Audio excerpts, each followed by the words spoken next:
Pyramid of matter की है, mind versus matter. उनके यहां जीवात्मा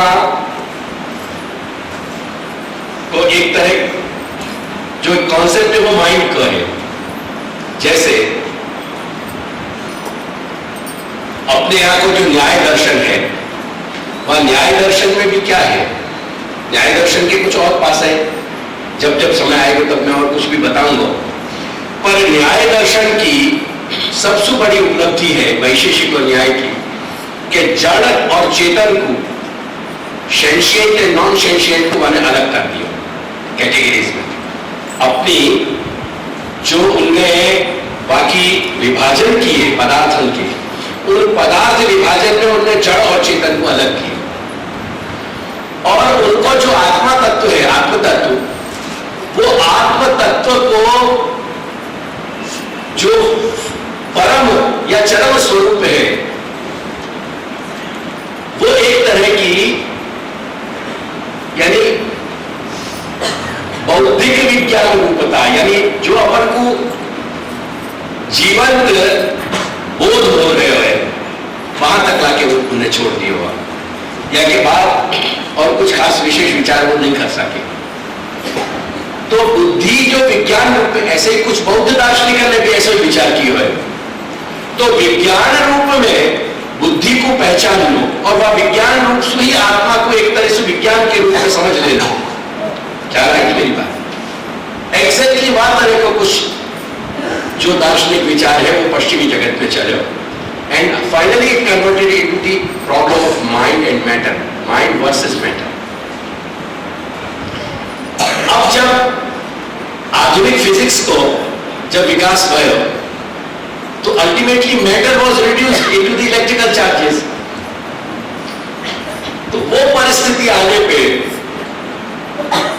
वो बर्टन रसल एक बहुत अच्छी बात कहता था। वो कहता था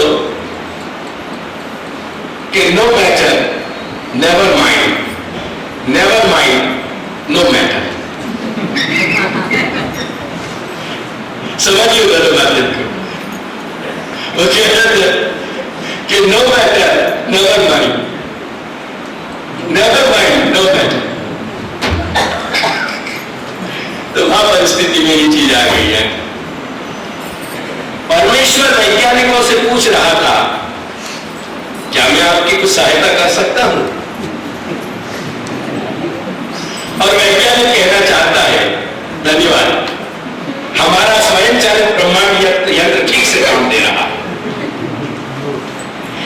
डिड्रो के विश्वकोश में एक भी लेख परमेश्वर पर नहीं लिखा गया था। जो डिड्रो नाम का दार्शनिक है तो फ्रांस को, बाकी ये कह रहे हैं कि डिड्रो के विश्वकोश में एक भी लेख परमेश्वर पर नहीं लिखा गया था। फ्रांस नरेश परेशान था। फ्रांस को राजा परेशान था तो कि ऐसा क्यों, मगर डिड्रो का उत्तर बहुत संक्षिप्त था, आवश्यक न था।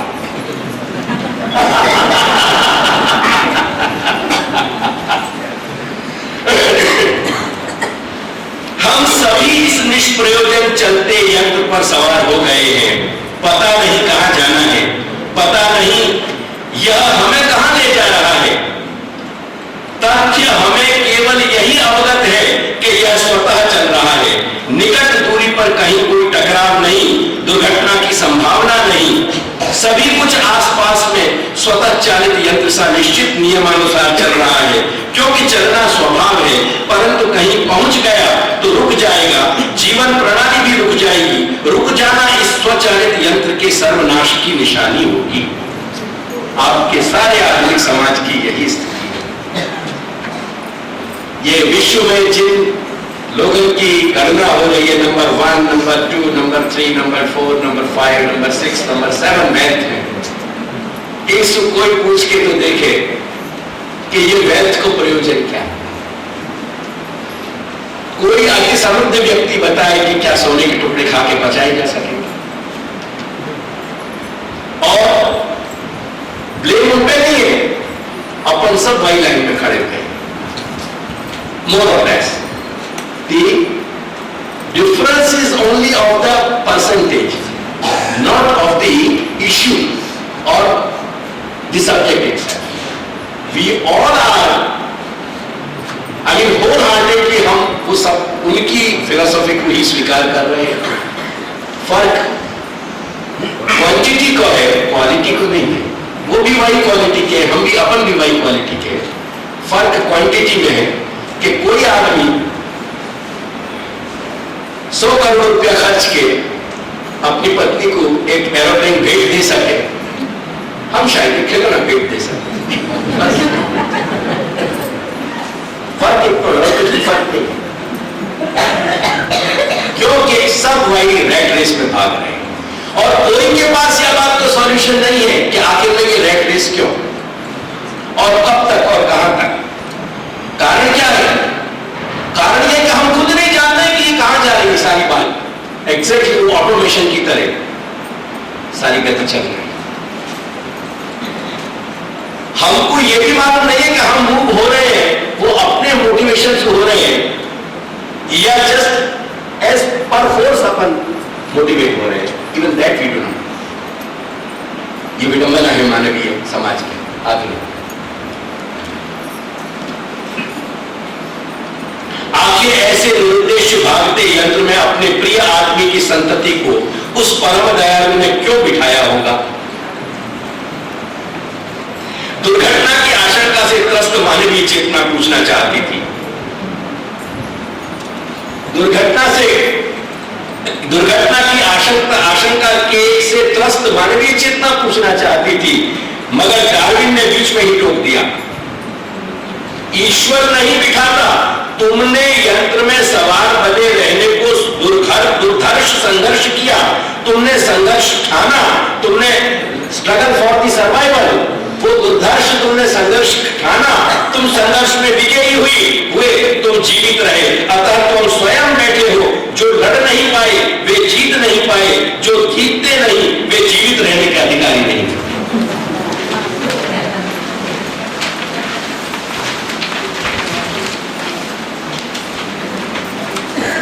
जो मर गए उनके अवशेष अश्मीभूत हो गए, फॉसिलाइज्ड हो गए।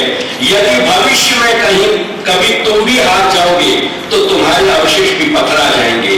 निरंतर संघर्ष तुम्हारे अस्तित्व की पहचान है।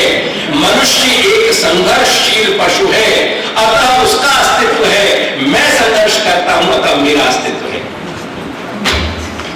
ये ग्रेजुअल फॉर्मेशन है वेस्टर्न थिंकिंग को, आप ध्यान रखिए। रैशनैलिटी से लेके यहां तक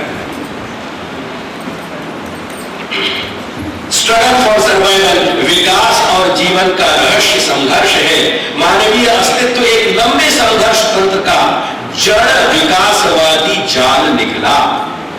यहां में न कोई ईश्वर की जरूरत है न परमात्मा की जरूरत है। ये एक स्वयं चालित तंत्र है जो चल रहे हैं।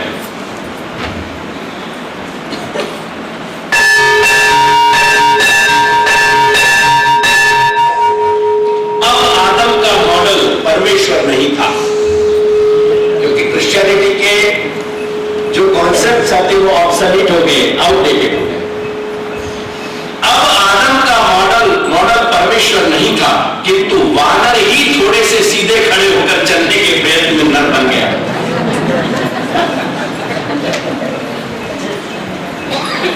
कल अपनी यही बात थी कि विकासवादी दृष्टिकोण तो यह कहता है पश्चिमी कि बंदर से मानव बन गया, और हमारा ह्रासवादी सतयुग से उतरता हुआ कलयुग तक का चिंतन ये कहता है कि शायद मनुष्य अब बंदर बन गया। तो बंदर मनुष्य बना या मनुष्य बंदर बना, बात इस बात का है, मतलब प्रश्न इस बात का है।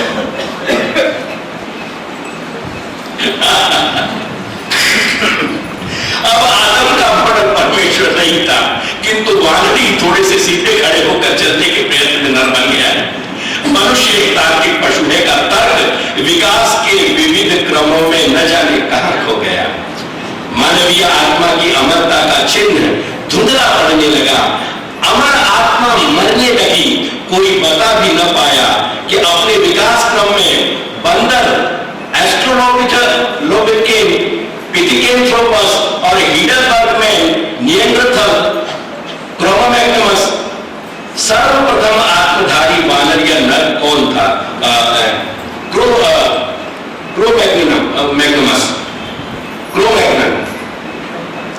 नींदरथल और क्रो-मैग्नन, ये वो शब्द है कि जो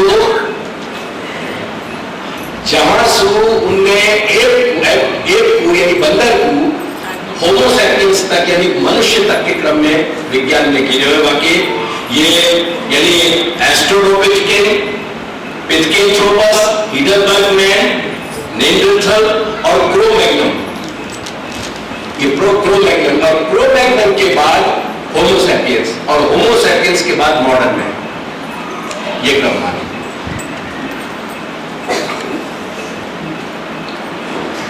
आदम की किस बंदर की औलाद था? आदम किस बंदर की औलाद था या किस बंदरिया में शैतान ने बर्मा दिया था? या किस बंदरिया को शैतान ने बर्मा दिया था? कैसा व्यंग किया जोरदार।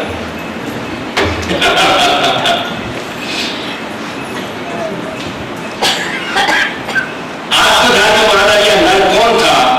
कौन प्रथम विचारशील बंदर था? आदम किस बंदर की औलाद था या किस बंदरिया को शैतान ने भरमा दिया था? विज्ञान के अनुसार बंधन में तर्क शक्ति न तो आत्मोन्नत है और न परमात्मोन्नत। तर्क शक्ति का प्रादुर्भाव प्रकृति एवं अन्य हिंसक प्रश्नों के साथ चले आते अमीबा से मनुष्य तक के विविध विकास सोपानों के क्रूर संघर्ष का फल था। तर्क कोई को देने की जरूरत होती नहीं परमात्मा की, क्योंकि संघर्ष कर तो तार्किक शक्ति में डेवलप, जब भी तो डेवलपमेंट ऑफ ह्यूमन माइंड मालूम गया। या तो जवाब मैंने दिया है कि ह्यूमन माइंड में उन्हें बायोलॉजिकल जो डेवलपमेंट लिखे हुए या तो मैंने समकक्ष पे दिखाया कि कैसे अपने यहाँ की थियरी है।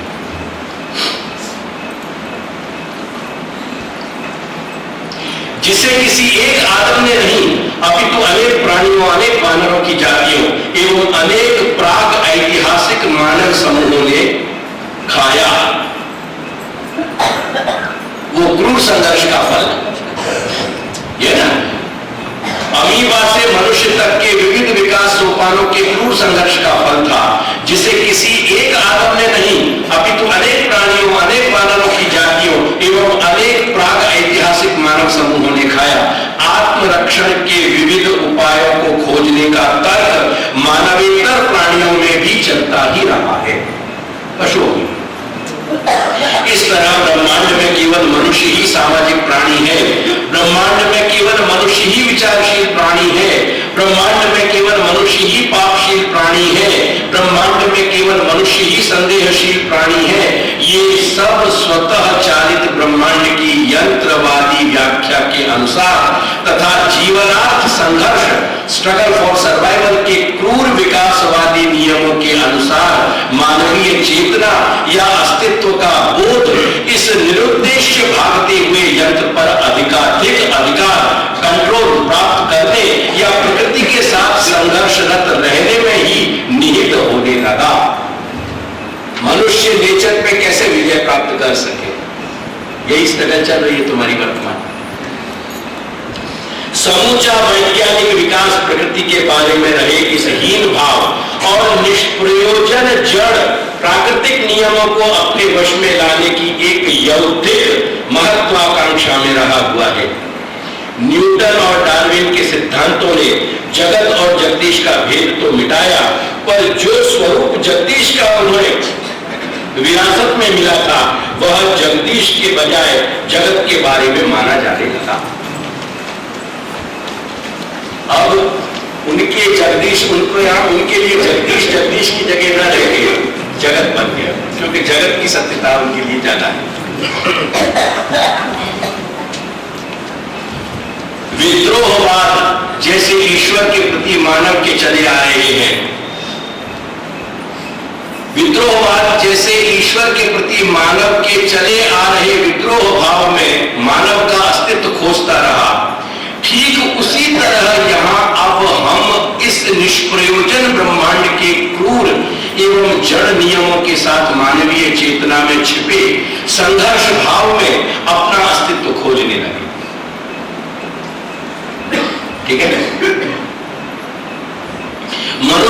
इतर प्राणी भी संघर्ष तो कर रहे हैं, परंतु उनका संघर्ष केवल जीवन के लिए है।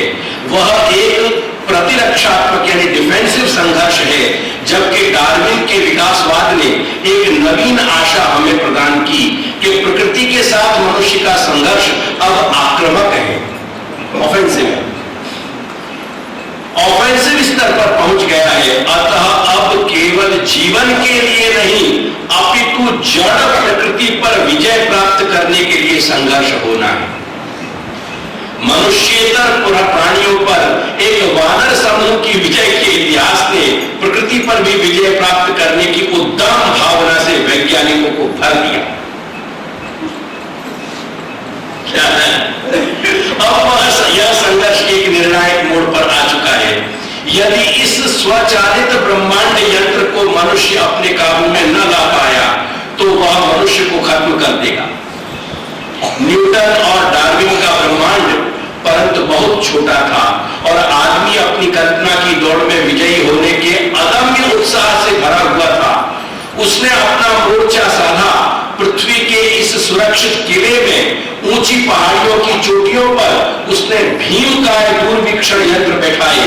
अपनी शत्रु प्रकृति सेना की संख्या और गुण का अंदाजा लगाने के लिए अकस्मात एक दिन जो उसे पता लगा कि जिन प्रकाश पिंडों की गणना वह एक क्षुद्र तारे के रूप में कर रहा था, वह तो एक अन्य स्वतंत्र ब्रह्मांड है, गैलेक्सीज है।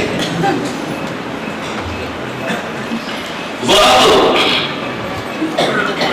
एक अन्य स्वतंत्र ब्रह्मांड है और ध्यान से इधर उधर देखने पर ऐसे एक नहीं अनेक ब्रह्मांड दिखते। ये साइंटिफिक विजन की पूर्णनेस बताई जा रही है। देखो दिवालियापन बात। मनुष्य पुनः विजयोत्साह के शिखर से लुढ़क कर धरातल पर आ गया।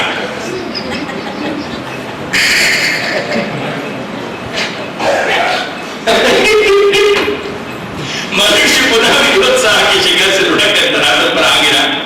कहीं ब्रह्मांड के छोर पर दूसरी ओर मुझसे भी अधिक विकसित समर्थ प्राणी तो नहीं जो मुझे कभी यहां का जीत ले। और यानी आप देखो कि पिछले 25-30 वर्ष में साइंटिफिक राइटिंग के, साइंटिफिक फिक्शन के, साइंस फिक्शन के कितनी एक फ्लड आया है मार्केट में। बड़े बड़े साइंटिस्टों के द्वारा लिखे हुए, यानी ऐसे साइंटिस्ट जो विश्व की चोटी पे बैठे थे साइंस की। The scientists like Isaac Asimov, the scientists like Carl Sagan, जो लुमिनरी नाम है जो सब विज्ञान के, इन सब लोगों ने साइंस फिक्शन लिखे। और अगर आपको ध्यान हो तो साइंस फिक्शन की मूवीज की एक बाढ़ आई और आज जितनी मूवीज ये